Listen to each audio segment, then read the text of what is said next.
Hi!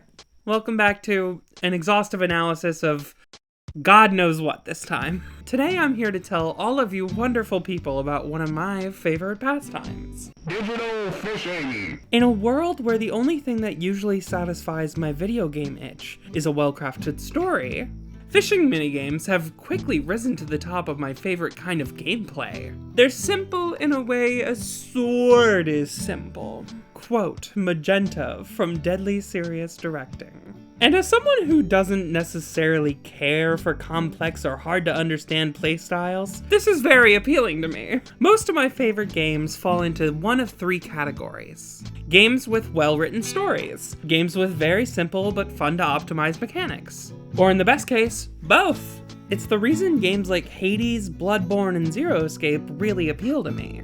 When you limit your options so heavily that you have no choice but to build upon the few options you do have, it really helps to flesh out your game without having to worry about feature creep, especially in how it plays. In Hades, you always have 3 moves that do the same thing until you choose to change them. Even then, all of the boons generally adhere to the same combat structure. Bloodborne gives you a dodge, a sprint, an attack, a gun, and a way to heal. If you want to do more, you can, but that and patience are all you need to be successful. And you can't get more simple in gameplay than with Zero Escape. In an escape room, you have 4 options. Examine and pick up items, combine those items, and interact with them.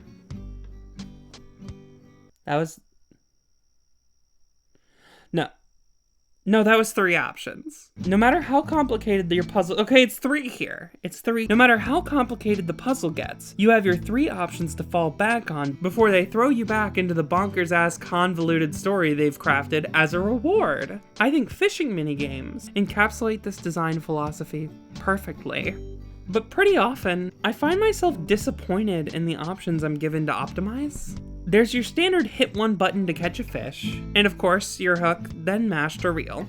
And I think that generally, those are the bad actors in the space. There are a few exceptions, but we'll get into them a bit later. When I'm given the hit just one button to fish option, I feel pretty deprived of the engaging experience I've had in other games before, even if that's all they were really trying to achieve. And I don't really think I've ever played a fishing game that gives me both of the things I love in video games either. The story, and the easy to understand but hard to master mechanics.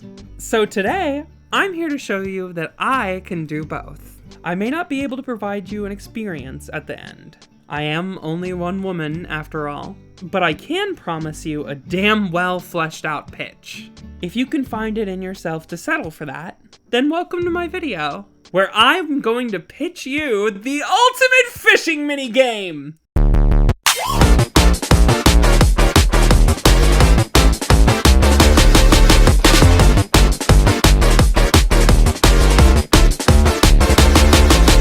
Watch the blood get spilled.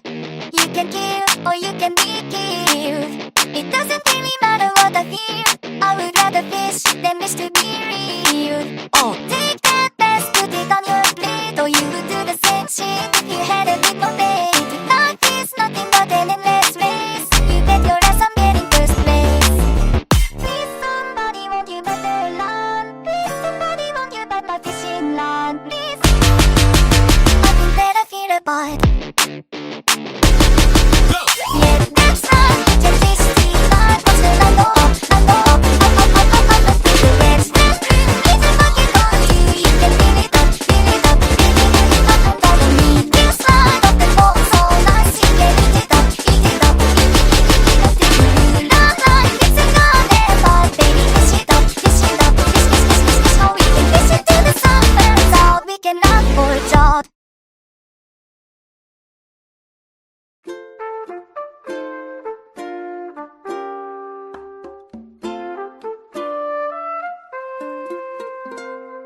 To create a fishing minigame that has everything I want and more, we'll have to go out of our way to analyze what I think personally makes one good or bad. To start on a list of what not to do, it pays to look at Animal Crossing New Horizons. This is the most bare bones, nothing fishing ever thought possible by a grubby mega corporation.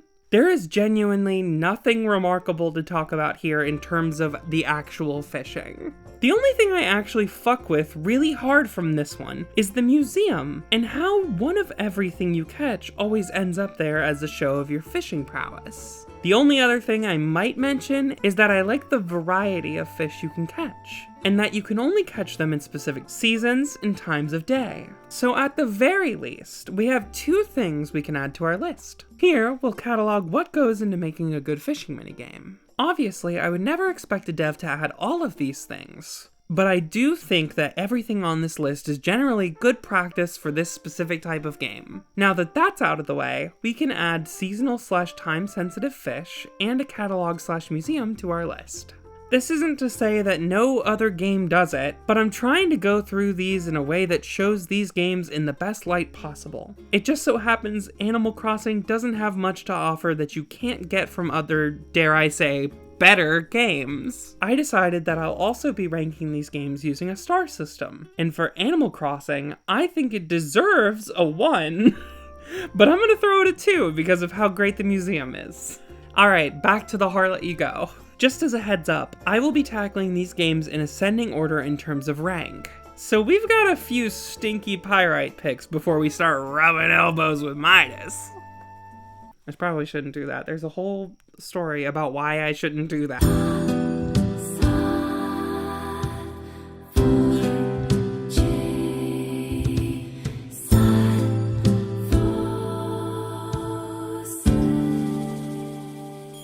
Next on our list is a weird pick, Nier Automata.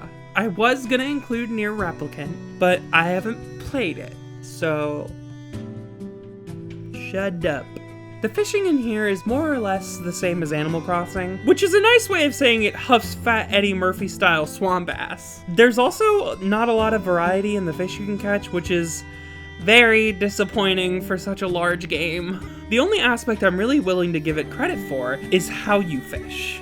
Look, I love a big fat juicy rod as much as the next gal. No, yeah, take a second. Yeah, I figured you'd need it. But I'm not about to sit here and deny that this is raw as hell! How often do you play a fishing minigame where they give you the option to fish with something that isn't your bog standard lame-ass, real-ass, nothing-ass, swamp-ass, butt-ass fishing rod? Never! Exactly! So that aspect in specific is definitely going on our list. We'll mark it as fishing with things you're not supposed to, / anything but a rod. But I think that it's cool that they use something unique to the setting as a fishing rod, and I definitely think it'll be important to consider going forward. As for the rating, I think we can throw it a respectable 2 stars. It lacks severely in substance, but it is innovative. And that's worth more than if it was just your bog standard nothing fishing afterthought.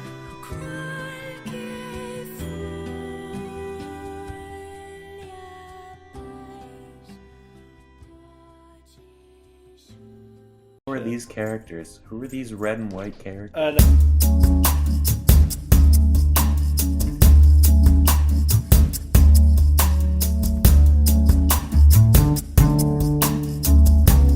People come and they go. Some people may stay with you though.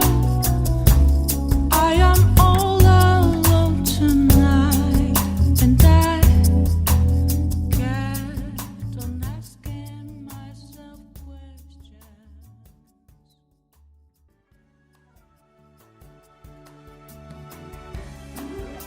Persona 5 was one of the games I actually played with my friends in Piss on a Fish Royal in preparation for this video way back in 2022. And I gotta say, I'm very glad this is the last of the stinker category.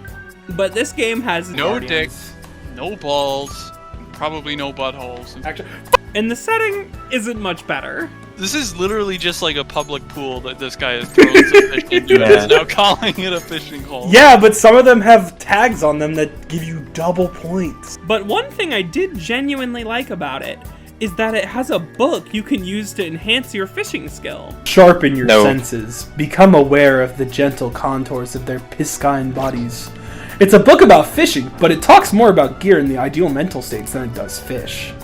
L. I bought a book about fishing and it doesn't fish. Yeah, so now that I read a book, I have x-ray vision. Or x-ray vision, if you will. Shut up. And if I take anything from this specific minigame, I think it'll be that. Not necessarily the same upgrade, but the idea of reading a book that gives you insight into the way a fish behaves, or a new skill, or something. I think I'm just gonna write it as upgradable books you can read in the town library. Because believe it or not, I've had a concept written out for this game for like 2 years now, and even some concept art, so I do in fact know there will be a library. There's also a severe lack of variety and rewards. Like, you can get new rods and stuff, but they just make it so you're able to fail more often. And the treasures you can get for your fish aren't much better either. I wouldn't say any of them are even useful. I think the game also gets 2 stars because the only redeemable thing about it is the one upgradable book and the way it controls. I'm not giving it credit for the latter right now though, because I think it's better explored in one of the good fishing minigames we'll be talking about in a minute.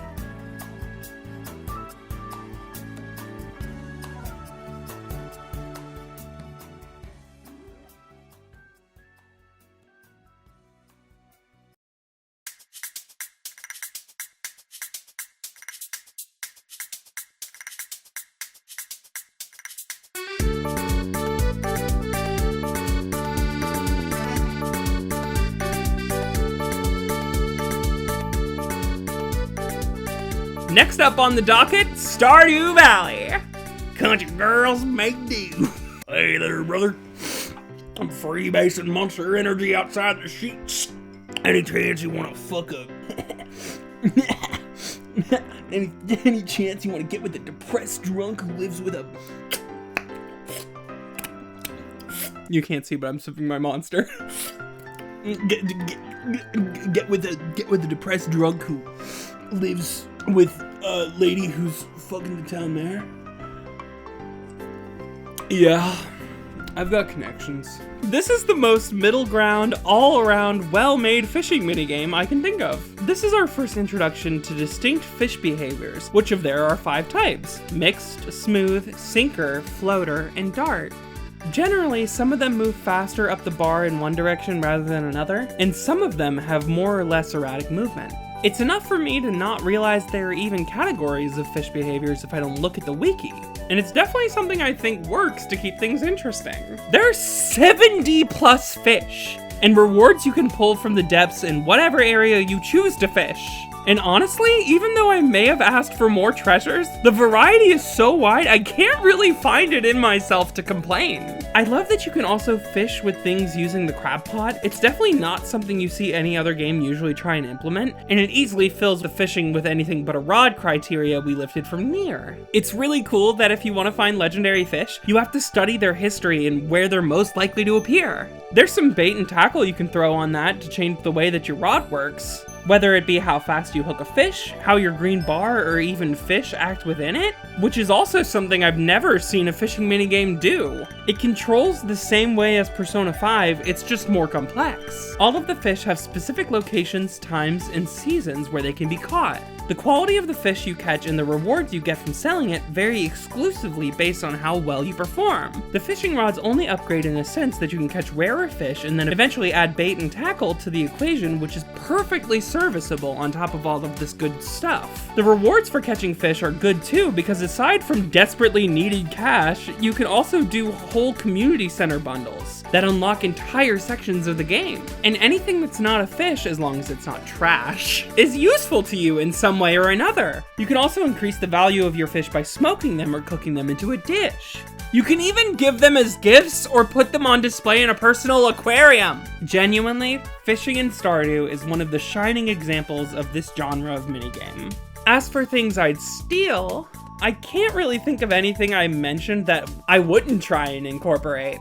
Unique fish behavior, quality bonus based off performance, bait and tackle, rod upgrades, non-fish reward variety. And that's just the stuff we didn't already mention in other games that this one also does right. The next one is just a wee bit of a deep cut, so bear with me. Link's Awakening is all... Did I not give it a star?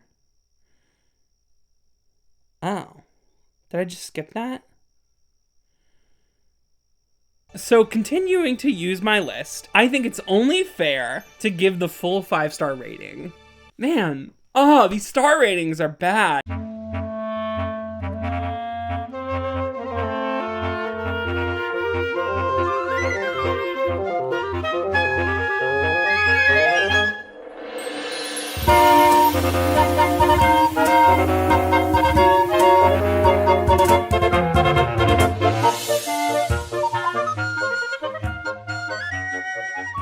Link's Awakening is one of my favorite Zelda games, so I'm really glad I was able to find a way to cram it into this video. The fishing in it is really unique. In the original Game Boy version, the controls were a bit too limited to implement the fishing in the top-down segments, so they switched to a side-scrolly type layout whenever you start the minigame. They do this in some other spots, like when you go into a cave inside of a dungeon or some boss fights, but that's not what we're talking about right now. As far as variety goes, there are only 5 fish and 2 lures, which isn't great, I'll be honest. Let me keep it real with you. That's pretty bad. But the progression system the game implements to keep you coming back to it is really interesting. Fish become available to catch as you make things happen in the world, like the Cheep Cheep appearing after you clear Angler's Tunnel. The Blooper appears after Catfish's Maw, and the boss fish, Old Baron, appears when you clear the Face Shrine. There's always something new whenever you make progress, and that's why it works. The gameplay variety is also really good. You can wiggle your tackle to attract the fish, meaning fish react directly to what you choose to do. Like if you try and catch the fairy bottle hidden on the lake bed, fish will actively go out of their way to snap your line if they catch it happening. The rewards you get, pretty useful. Heart containers, a new lure, chamber stones, stuff like that. Maybe scratch the chamber stones. That's a pretty dumb mechanic. Or it's like a cool one in concept, but they didn't implement it well, and this isn't a Link's Awakening essay. I wrote one of those, and it went in the garbage. It's very much a mini game, but the scarcity lends itself so well to the kind of simple game Link's Awakening allows itself to be. And as far as things I'd like to steal, reactive fish is definitely the first thing I want to yoink. More diverse options for rod movement and player control, good pacing and progression in terms of showing what the game has to offer, and verticality/depth, believe it or not. That's not something you usually get in fishing minigames, but I think it's pretty important, at least for me. I think it's pretty cool. Not every game has to have it, again, but I want mine to. The one lure you can get allows you to catch heavier fish and sink lower to the water faster. I think depth being the system that segments different habitats is a very good idea and gives an easy way to tie in upgrading to a progression system. This one gets the full 5 stars as well. It's genuinely amazing, and I don't think it'd be fair to dock it points, even if I don't like how much variety it has. If you can't tell, I have very polarizing opinions. I probably shouldn't have even implemented a star system for this. I have the tendency to kind of just be on one side of the spectrum or the other. I'm sorry. What can you do? If you really want to be persnickety about it, first 2 games are bad. All of these ones are pretty good. That's my opinion. But I'm gonna read it as I wrote it in the script because I don't want to go back and change it. I've done enough edits to this script. Now, we get to continue the trend of talking about fishing in some of my personal favorite games. Because next up, we're talking about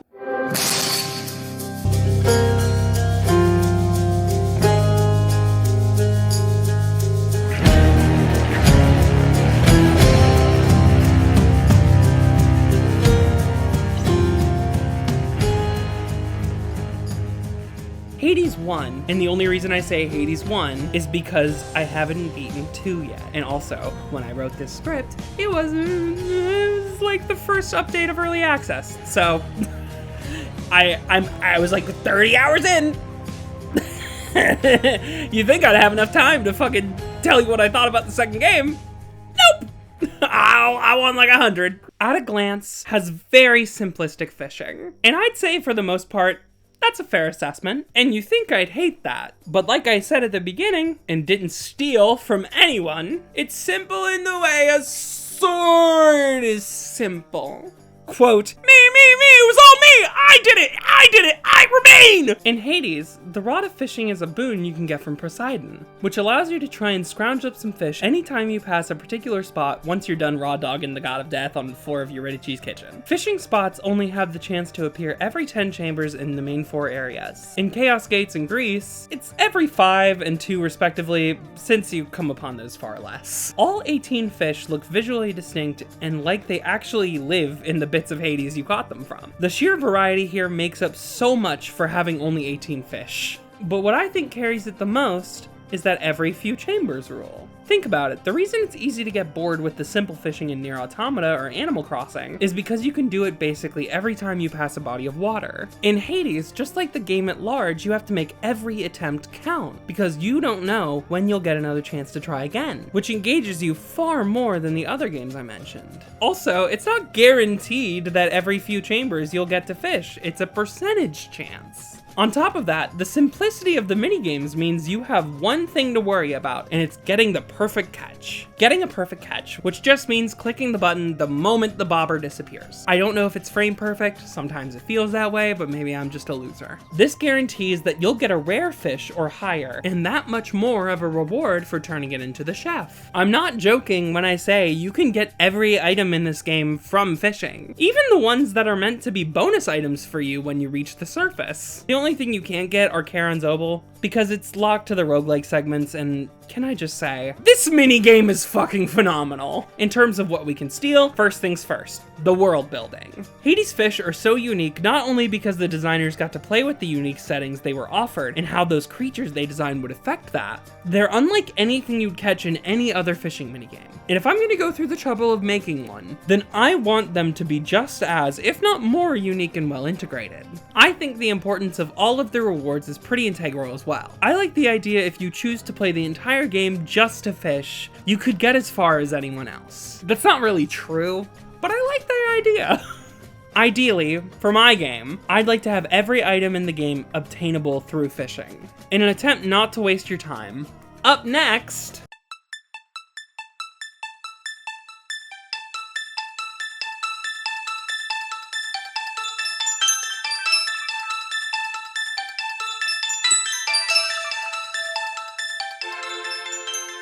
Sea of Stars has a lot going on. It has a lot going on in its fishing minigame, alright? The rest of the game is kind of shit, aside from the art and combat. I don't recommend you play it. But it's so eerily similar to one of the last fishing minigames we'll be talking about that I think it serves to not give them as much credit as I will to their predecessor. That being said, man, this one's so good! You can control where your line lands after your cast.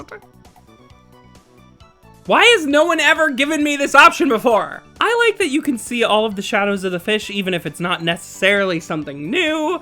It was in Animal Crossing. The way that it works is once your lure is in the water, a fish will bite. You need to only reel in the fish when it's inside the safe zone. Otherwise, it just adds tension to your rod. Sometimes the fish will jump out of the water, giving you a chance to attack it in midair and paralyze it for a few seconds, so it's easier to reel in. And once you caught it, it can become an ingredient for your dishes, which are used as primary healing items, so it always pays to play. If there's anything this game lacks in this area, you can't pull up treasures from the depths a lot. This game does lack reward variety, though. You can't get treasures, you can't get, like, trash. I don't think you should be able to get trash, but that's just me, so I'm not gonna dock points. But, like, give me something more than just a trout that I can put in my pocket. A fish will always go into your inventory as fish or seafood. And if you have 23 fish in your minigame that you want to use to cook with, would it not just pay to make them all separate ingredients? And you can't really scrounge up anything valuable that isn't a fish, which is honestly a shame. It's still good. I just have some personal gripes with it, especially because the next game we're talking about did it much better. Overall, why did I give it 5 stars? No, fuck this game. It gets like 3. Yeah, 3 stars. Fuck this game. I know I said I was going in ascending order. Go fuck yourself. I'm sorry. I'm stupid. I definitely take the idea of safe zones, the added lure control after you cast, and the mid-air attacks from this game. I realize that was brief, but I have so much more to say about this next game that I promise it'll balance out.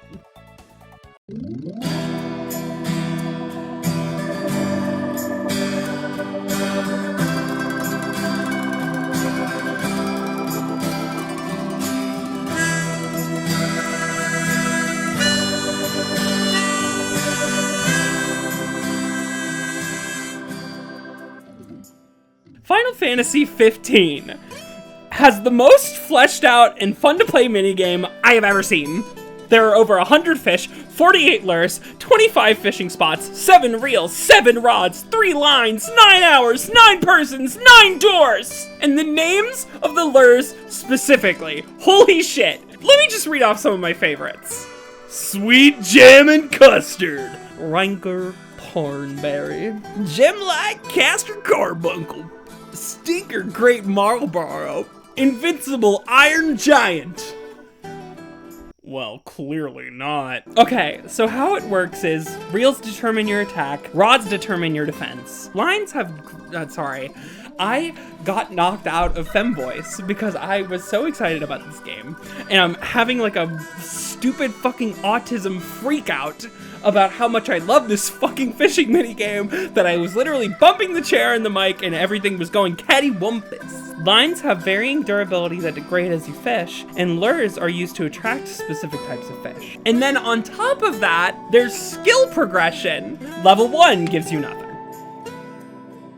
Level 2 makes your line wear down slower by 25% in specific. Level 3 gives you a 10% discount on tackle. I guess the store clerk is like, you know what, now this year, you're a red-blooded... I don't know the name of the people from Final Fantasy, Midgardian. You're a red-blooded Midgardian. Why don't you come in and pick whatever you want off the shelf, brother? Level 4 gives you an extra 25% chance to hook a fish. Level 5 lets you catch fish up to 31.5 inches. Yes, that's right. Level 6 discounts tackle by 30%. Knock this, my man! You catch any fucking wild filly, brother? They're fish. Fillies are horses, aren't they? You catch any... Who the fuck is this? What does he know? What does he know about fishing? What are his qualifications? What's his skill level? Level 7 makes your line wear down 50% slower. Level 8 brings your hooking chance up to 50. Level 9 makes all tackle 50% off. Brother, what's going on, man? That fucking gay little twink here still taking pictures of all your big catches? You know, I think you should ditch that little fucking side piece you got back in the kingdom and just start shagging up with him, am I right? It hurts to drink my monster like that. Ow. And level 10 lets you catch fish over 59 inches. There are just whole side quests dedicated to fishing. I also love the magic summonable fishing rod with a literal katana hilt on it. Very silly. Tension is only applied when a fish is swimming away from you, so you bypass the need for a safe zone like in Sea of Stars. And it has the midair attack that I like. I have no more words I can use to describe this amazing minigame to you. And I think I'll just go ahead and give it 7 stars, because I'm a silly little lady and I don't care about the skill anyway. Assume I want to steal everything from this game. We don't even need to see the fucking list until the overview. Oh my god, this game's so fucking good!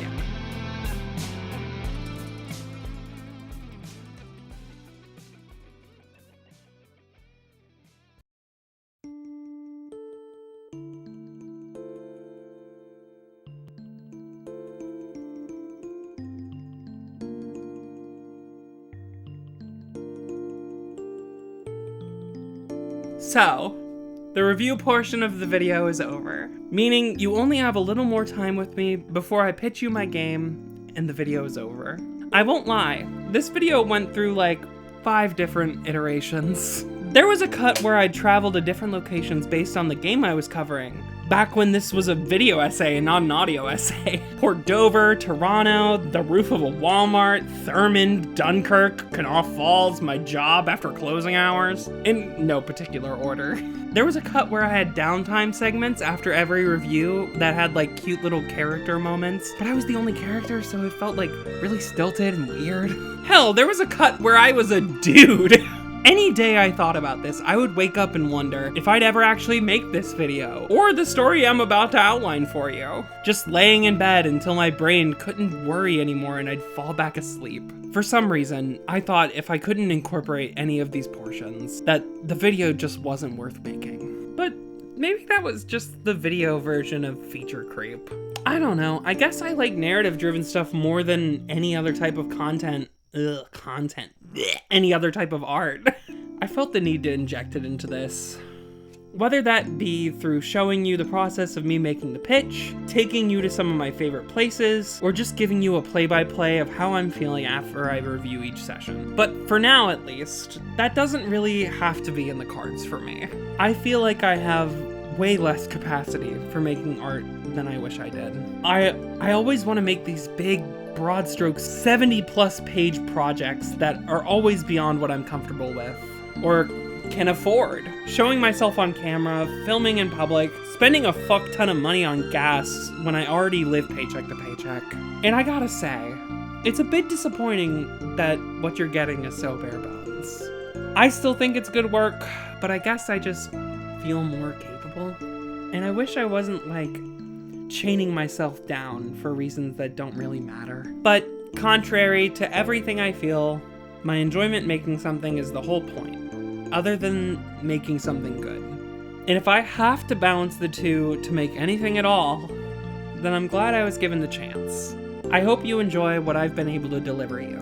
It's not a full game, it's not a prototype, it barely even has the bare bones breakdown of all the mechanics, and it doesn't even have the map diagrams of each area that I, for some reason, thought were essential to include. But it's a damn good outline, at least narratively speaking, and I'm proud of myself for putting it out. If you watched this far into the video, thank you so much. I worked very hard on it, and I hope that you have as much fun watching as I did making it.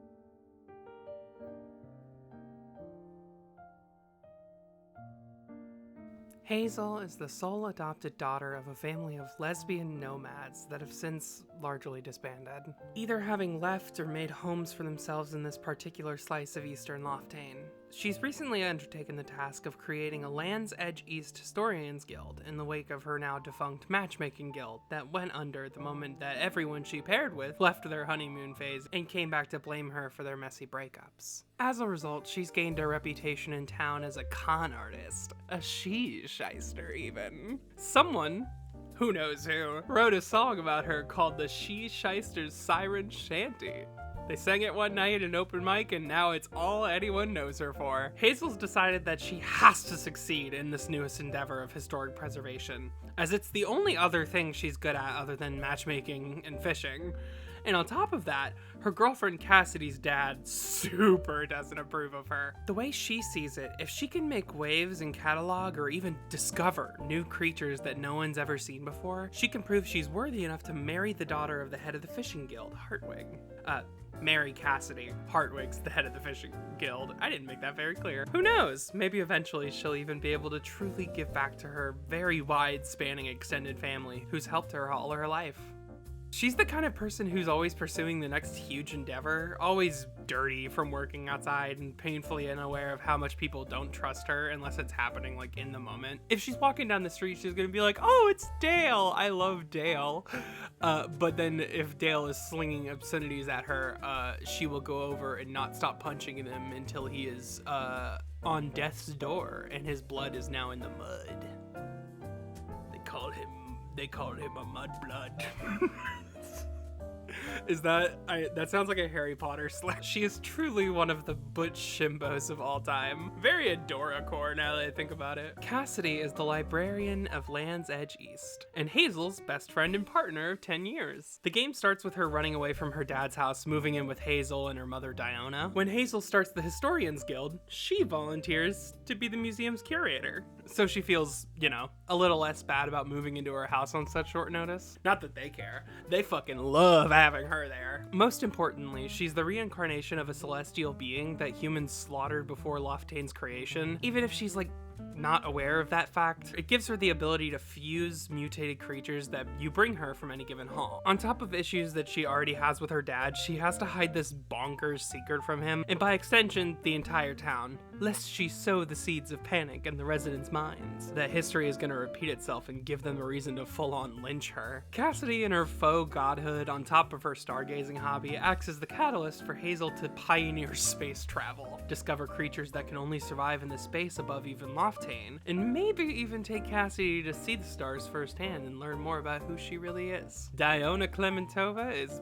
Hazel's polyamorous hot mess of a mother, and I love Diona. She's the reason Hazel has so many family members, because if somebody dates Diona and it doesn't work out, they're still getting invited to every event she throws. This has resulted in a colossal snowball effect that's made it so a substantial portion of the town is someone Hazel refers to as an aunt or uncle or cousin. She has a history with Hartwig, but nothing romantic. She was actually the one who found Cassidy as a child and suggested Hartwig take her in during one of the lowest points of his life. After coming to terms with the fact he may never find a long-term partner ever, because he's the fucking worst. She told him that there's nothing wrong with being a single parent, and initially even offered to take Cassidy in if he didn't want her. But in the end, he actively chose to have Cassidy in his life as his daughter, which is an important distinction considering their relationship now, where they don't fucking talk at all. And Hartwig's like, I guess I'll go talk to my therapist about it and maybe fuck him. More on that later. She's the kind of woman to take her daughter on surprise wild camping trips and live off what they could catch for a week straight. Cassidy tags along and bottles up whatever fish they have left over and keeps them as pets, which I think is really cute. I say that as if I didn't write it. Diona actively chooses to live in a shed in the backyard of her actual house, doing most of her cooking over a campfire and sleeping in a hammock. I imagine that she is like, well, lovers need their privacy, and I love being a little salt of the earth freak. Diona will also buy your more exotic fish and sell them as meals in her stall in the market, supplying something new to her already dedicated customer base that steadily helps to grow Hazel's reputation. Alongside food, she also sells handmade jewelry. After 15 years, Hazel's 3 moms have finally closed their polycule.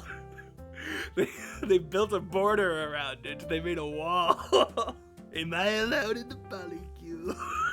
Will you let me in? Diona's come to an amazing arrangement with her wondrous wives, Gabriella and Arya, who will have their own deals that we'll talk about. But right now, we gotta talk about Cassidy's dad. Meet the man who commissioned the she-shyster Siren Shanty and Cassidy's father, Hartwig Duarte. He tries at every turn to ruin Hazel's life in hopes that she'll just fall out of love with his daughter. If I minorly inconvenience this woman enough, maybe she'll stop kissing my daughter. Please. I need this. He's also the head of the Fishing Guild, heading a crew of ex-dogfighters and expert pilots who soar through the sky below Loftaine and catch whatever food and resources they scrounge up for the townsfolk. The reason he hates Hazel so much is because of her unceasing interest in the lands below. The land they abandoned hundreds of years ago when Loftaine's pioneers immigrated to the sky. He also thinks her mom is some sort of freaky swinger, and it just exasperates the already rancid vibes he's picking up from the family. He's never been married, but on the rare occasion he actually manages to set up a date, he immediately scares his potential partner away by being, well, him. He also has a debilitating crush on his therapist who's trying to teach him how to reconcile with his daughter, and I like them a lot. He's such a bad partner, but I don't know, I really want it to work out between them. Reginald is that very therapist. Him and Hartwig have a secret waitress Sarah Bareilles style relationship where they take an extra hour and fuck their issues out. Reggie once dated Diona before she knew that she was a lesbian and is part of the extended family, which is extra awkward for him. He's got 2 different conflicts of interests to wrestle with now. Later in the game, Reggie will quit his job as a therapist due to the blatant conflicts of interest with Hartwig and Diona, causing guilt on his end and forcing Hartwig to find a new therapist. Reggie wants to take a break from therapy and delve into independent psych work. Specifically, they want to write a thesis on what the core of human motivation is. What makes anyone do, well, anything. What drives a person to absolute devotion? Hazel volunteers to be the subject of this study, ensuring that he won't break doctor-patient confidentiality and can't tell Hartwig anything she shows him. And I like that dynamic so much. God. Now we're getting into the side characters who are a little less important, as you can tell by Reggie. Next is Raquel Landau, a non-binary newsy-style investigative reporter. They exist to be the reason you interact with anyone in the town. Kind of the Riley Newspaper of UFMG, can I just say? That's a joke for like 3 people. If you've never watched Sweetwater, please give Brendan Blaber $10 and fucking watch that 5-hour unlisted video. It's so good. It's one of my favorite things on the planet, and no one will listen to me. No one fucking cares about my Sweetwater addiction, and you people are being forced. I think it's only $5. It's not $10. Do it. It's fine. Raquel will pay you for tips you provide them about the townsfolk's happening or personal gossip, like the little drama monger Hazel was always born to be. They repay you twofold whenever you lead them to finish a full article or publish a story, usually by writing an article about whatever new discovery you've made, and immortalized in the museum's halls. They're also good personal friends with Reggie. They met in college and he came to her with a tip about vicious malpractice that was happening at his first internship, and after the tell-all, they remained really good friends all the way up until now. Oh, here we go. We're getting into the polycule now. Gabriella Genkova. Gabby is what I'm going to be calling her for the duration of this. Gabby is a trans femme pioneer of early animation and Hazel's second mom. Her favorite genre to create are documentaries, which is not what you traditionally expect to be animated in our world, but it's a niche that Gabby finds fun exploring. Most of them are co-written between her and Raquel. She and her team hand animate all the cells of her subjects on shrinkable paper, condense them into the size of a rotary film reel, and string them into a full experience played in tandem with the audio they recorded of real interviews or fieldwork they performed. It's impossible to reproduce the film the exact same as the artist intended in this world, so it usually isn't done. There's just the one film reel, and then she has to go on a tour to show it to people. Her first ever work was Reginald's Tell-All a few years before synthesizing the plans for HRT was even possible. So Diona met her completely pre-transition. People transitioned before there was HRT, but it wasn't the most accepted thing. Who would have guessed? Being trans is just the greatest experience anyone can have. It's never bad. It's never, ever, ever bad. Gabby met Diona early in her transition after buying some of her homemade jewelry as a treat to herself for finishing her first documentary. And Diona just slipped a ring onto her finger and said, "This would look gorgeous on you paired with the right wedding gown. Maybe I could help you pick one out in a few years." And it was over before it even started. Her newest film is going to be about Hazel and her discoveries, and how the world opposes her at every turn due to the stigma of her family's lifestyle, and her interest in the old world ingraining a bad impression into her fellow townsfolk. She wants her documentary to shed light on how we can learn from our mistakes and move forward without persecuting those brave enough to blaze the trail. And Aria Popowski is an aerospace engineer, an ex-pilot in Hartwig's fishing fleet, and Hazel's third and final mom. She used to be a professional dogfighter and mechanic for Hartwig, keeping the fleet safe during trips to the lands below and building ships that can withstand the trip down at all. In fact, she's the only person who's ever built a ship capable of touching down on the lands below. She's also one of the 3 members of the crew who surveyed it. Because if you're going on a survey trip to a dangerous land, you should probably take a fucking mechanic with you. Dummy. The others were Hartwig and a certain ex-pirate who we'll talk about later he hired as protection. Arya quit her job with Hartwig once he told her that the ship would be destroyed and that no one will ever be allowed to see the lands below ever again. With a law in place she can't bring herself to break in fear of losing her wives and daughter, she now sets her sights higher without Hartwig's supervision. Because if you want to go to space, there's no law against that. There's no law about going to space. Smile. With Hazel's help, she'll procure the funds to begin research into space travel, hell-bent on helping Hazel take Cassidy to what she believes to be the abyss in which she was born. The ultimate goal of the lower levels in the game is to reach the lands below without getting caught. This one is to ascend into the unknown. Ever since she quit, she's been researching what she needs to make this future possible in her airfield seated at the edge of Loftane. And with her amazing daughters by her side, she just might. She met Diona at a bar after offering her a pint of beer to eat fried pig brain. Ooh, this one's my favorite. Uncle Leonardo Duarte Singh. His last name has two because he was married at one point, but now he's widowed. Leo is a short, frumpy, insanely hairy, Columbo-esque trans man. He's always wanted a beard, but it's basically impossible for him to grow one despite his insane wealth of body hair everywhere else. Why did I write that? I don't know, dude. Why do you stop to smell the roses? Why do you just take a walk just cuz? Enjoy the little things in life.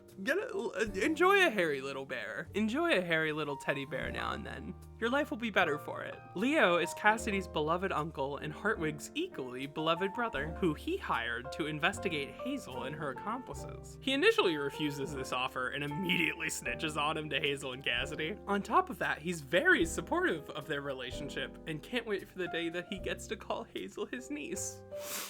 Because God, he's just so good. The only reason he even takes the job is because Hartwig offers to pay off his late wife's house, and if he doesn't take the offer, Hartwig is determined to just let his loan default. Leo is an antagonist in the same way that Hecate is in Hades 2. He serves as a reluctant antagonistic force to Hazel, but is more so challenging her to keep everything a secret because he doesn't even want to be doing this, despite how much he sees it necessary. Hazel actively enjoys giving Leo the slip, and every time you do, he'll give you like a little treat.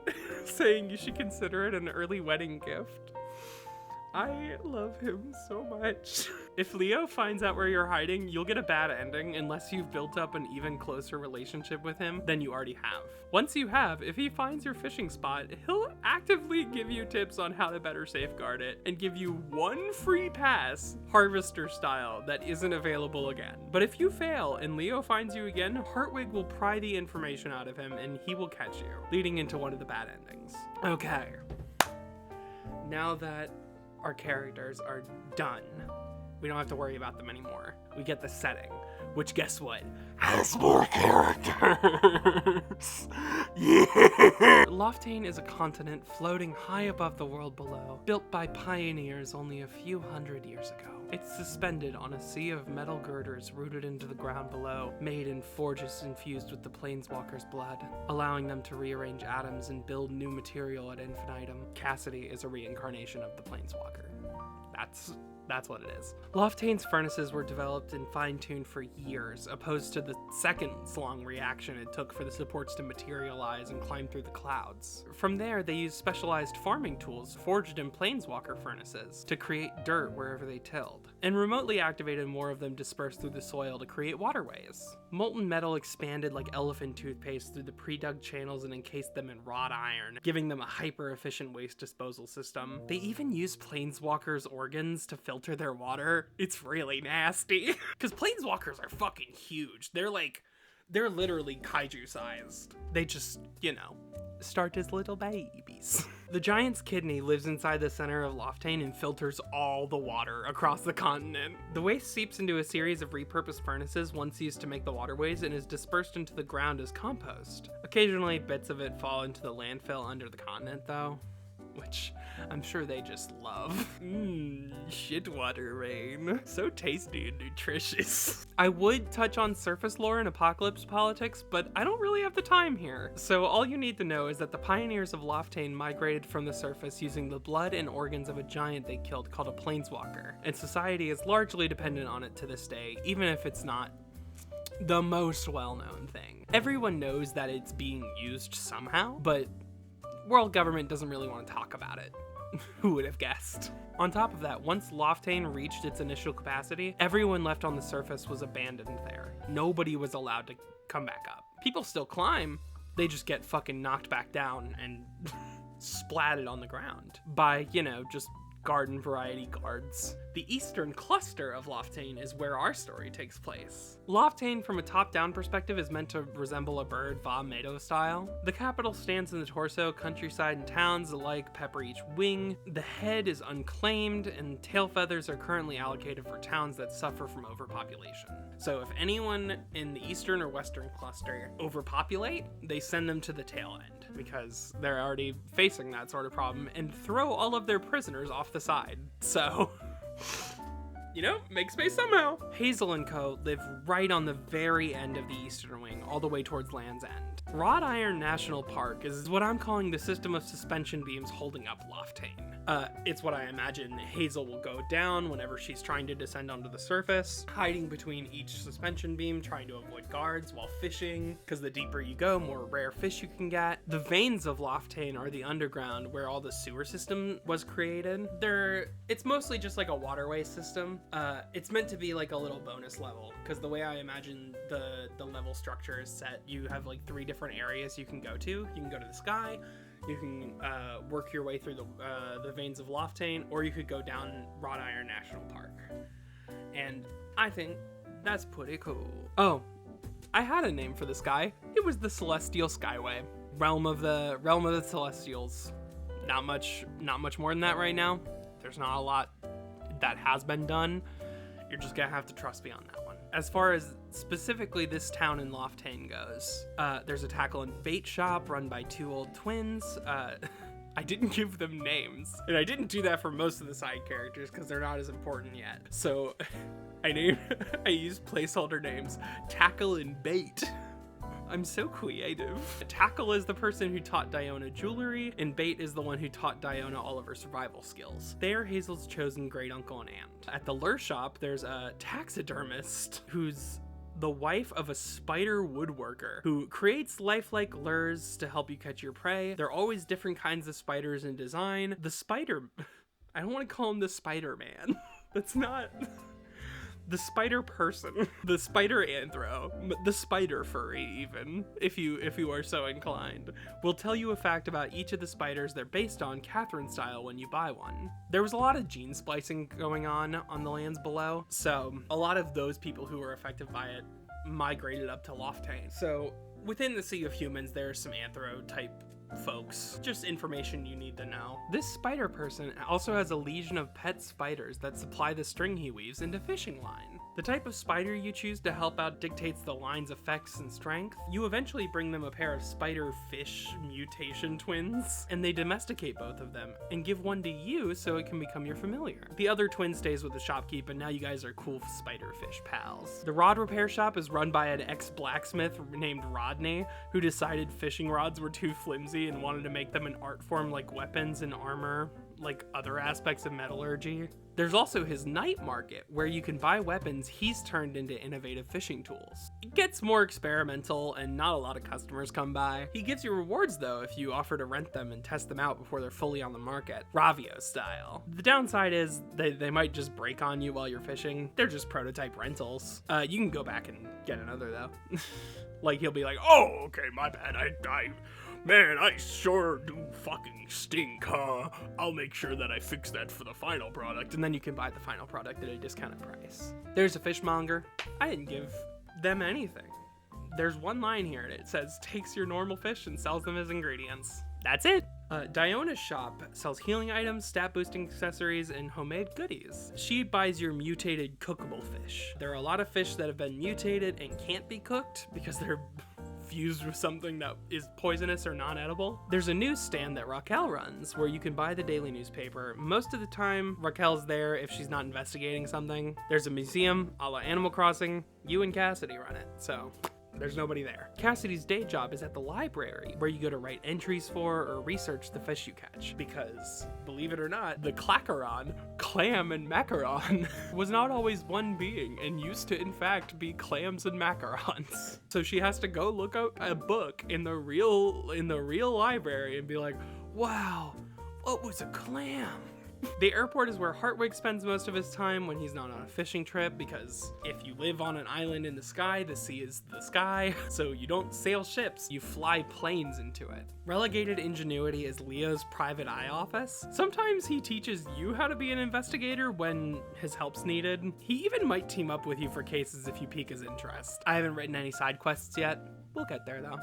This isn't a real game, so I don't need to do that yet. There's a clothing store with a fashion designer who creates different fishing gear for you. Hats, overalls, boots, wetsuits, pressurized exosuits. If you get her to collaborate with Rodney, she can even make you flight gear. The way I imagine flight gear works is that you use it as like I like the idea that if you went with Leo and investigated guard routes, this guard's here at this time, this guard's here at this time, this guard's here at this time, you could use the flight gear to fly like a little flying squirrel and skip sections of the Wrought Iron National Park. I don't know when you'd get that. I don't know what materials you need, but that's the idea behind it. There's also Pirateer Pawn, who is run by the hot pirate lady that Hartwig used to employ. She takes the treasure you fish up. She's like kind of a slave to Hartwig. Like, he arrested her, and instead of throwing her off the side of Loftane like they do to every criminal, he's like, all right, you know what? You've done a lot for me now. Like, I enslaved you and you worked pretty hard for me, so I guess you can run a pawn shop, I guess. You can take her on a secret side quest to find her old airship and then help her fix it up, take her to the surface. There's another character that involves, so we won't be talking about it right now. There's an archaeological society that has consultants you can buy fossils from that you haven't registered to the museum. They'll also help you build out bones the right way in a museum for a price. They're some of the only people Hazel's chill with by default because they respect her profession. The Preservation Society sells and buys out-of-season resources and stockpiles them for a later date. They'll store any resource you choose not to sell. So like, you can go up to them, pay like a very small fee, and be like, store this for the spring season because it'll rot if it stays with me. There's a training ground where the Angler Master will evaluate your growth and teach you new skills. You're slowly becoming their prize student. He's crushing on the pirate lady. I thought it was cute. I didn't. These people's genders are like vague and not really set in stone yet, so don't be surprised if they change. He wants to eventually leave Loftane and study fishing techniques of surface dwellers. Once he's taught you all there is to know, you've reached the surface at least once, and they've gotten with the pirate lady with your help. You can smuggle the two of them out of Loftane with you on a run and set them free of the surface. The pirate's first mate takes over the shop, something they've always wanted, and the pawn shop just kind of goes into disrepair, unless I can find another character to run it. Jellyfish Grove is where Cassidy goes to do her stargazing and fuse and unfuse things for you, since it's far enough away from the town at large that no one will see. It's called Jellyfish Grove because it's really swampy, and Cassidy keeps a school of jellyfish in the interconnected pools. Home, self-explanatory, this is where everything is chill. The Fieldlands is unique in the way that I don't actually think you'll go there a whole lot. It's part of Jellyfish Fields, but it's like, Jellyfish Grove. Got a little sponge pill there. It's also important to note that people who suffer from planar genetics prefer to live in the Fieldlands, like the countryside, but some decide to live in cities, so that's why there's like one spider person in town and just like a few furries peppered throughout. If you trek across the Fieldlands for a day or two, don't be surprised when you see a giant leopard woman traipsing after a gazelle. You get what's going on. And now it's time for literally everything else. No more characters for real this time, just monsters and how to catch them. All these fish are available in the first season of the games, probably gonna be spring. We've got the clackaron, which, as I mentioned earlier, clam and macaron fuse together. It's tasty, of course. You can sell it at your mom's shop as a dessert. Even mutated, it still just tastes good. It shouldn't, by all means, but it does. It's insanely dense and will add a lot of tension to your line on the outset, wanting to fall straight down more than anything. It'll use its tongue to grab onto supports, which will snap your line if you keep reeling. So like, if you hook it, it's going to use its tongue, grab onto one of the wrought iron supports that hold up Loftane, and fucking snap your line so it doesn't get caught. It sounds really tricky, but there's a really easy fix to it. You can use slashing implements or explosives. You can cut its tongue off while it's latched to a support and make it so no matter what, it can't break your line. Optimal is slashing because if you use an explosive, the shell caves in and it loses a lot of its value, most of it being retained by its icing. You can reel it up with your rod after this, but it'll wear down your line a lot. So instead, you should just use a harpoon to make one clean break in its shell and pull it up without damaging your line. The break isn't as bad in this scenario, so you can still sell it for about 75% value. Perfect catch will ensure that you don't break the shell and get full value though, because the idea is that it goes straight through the icing because your aim was really good and then just hooks on the edge. If you drop your harpoon with bait attached to it as a fishing hook though, then you can have a clackeron bite it and easily pull it up, netting you its full value. It prefers sugary bait and the sugar puff spider lure. Sugar puff spider is fucking adorable. You should look that up. Look up the spiders because I'm not throwing them on screen. This is an audio essay, bitch. You can also fish up messages from Death Row, which I think is really cool. It's a rare treasure.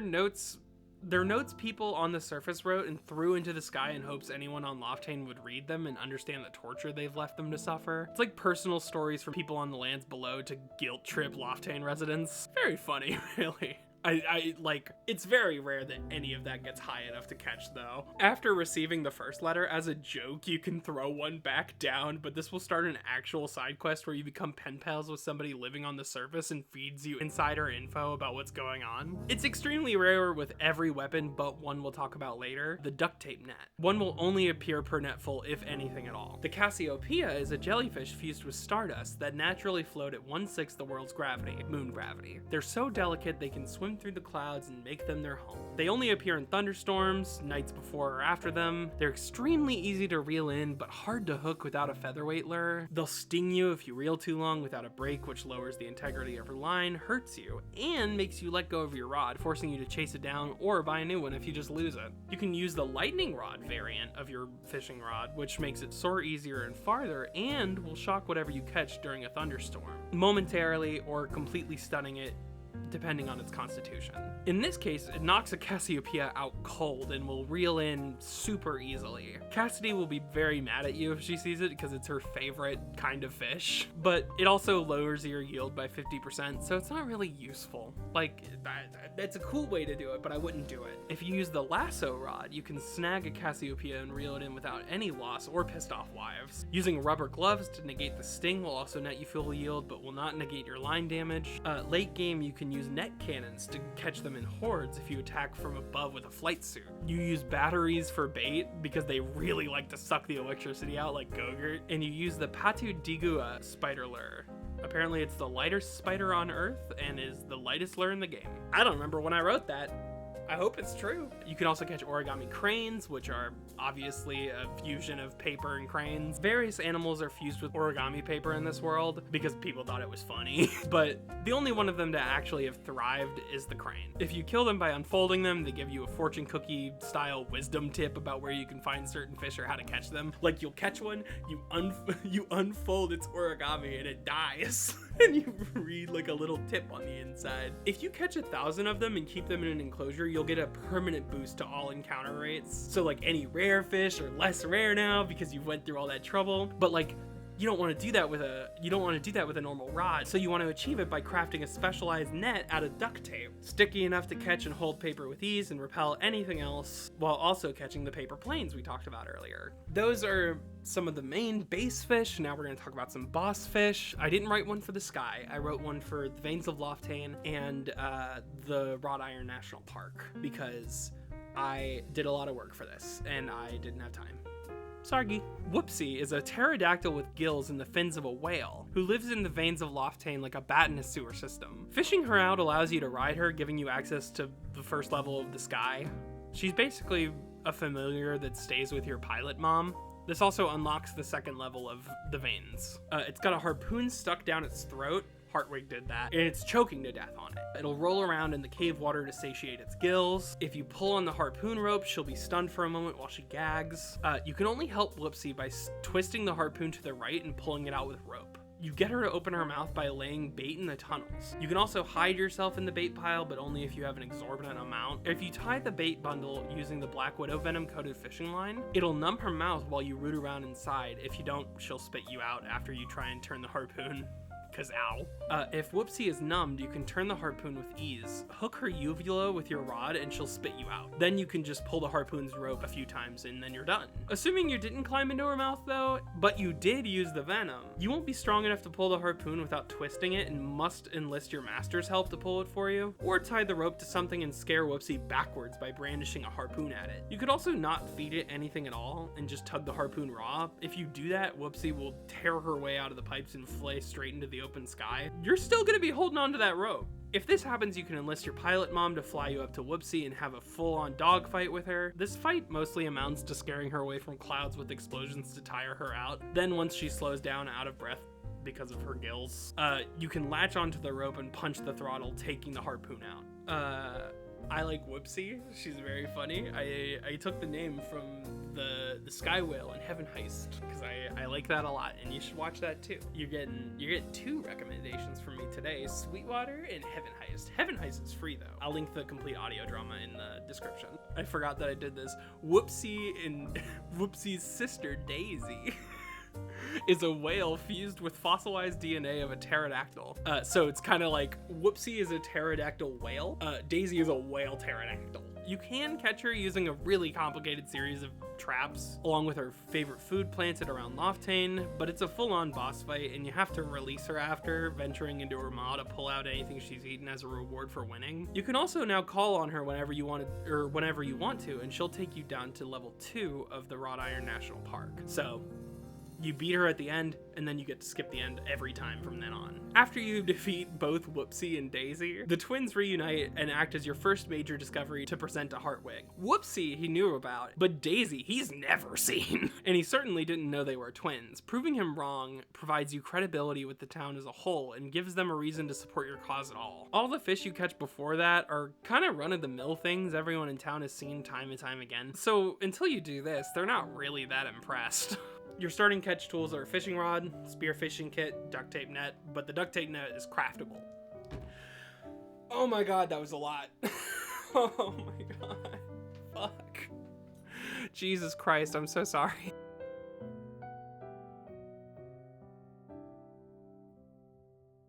Okay, now that all of that's out of the way, thank you for watching my video. I love these little scrimblos to hell and back, and I left enough up in the air that I think the project would be worth going back to.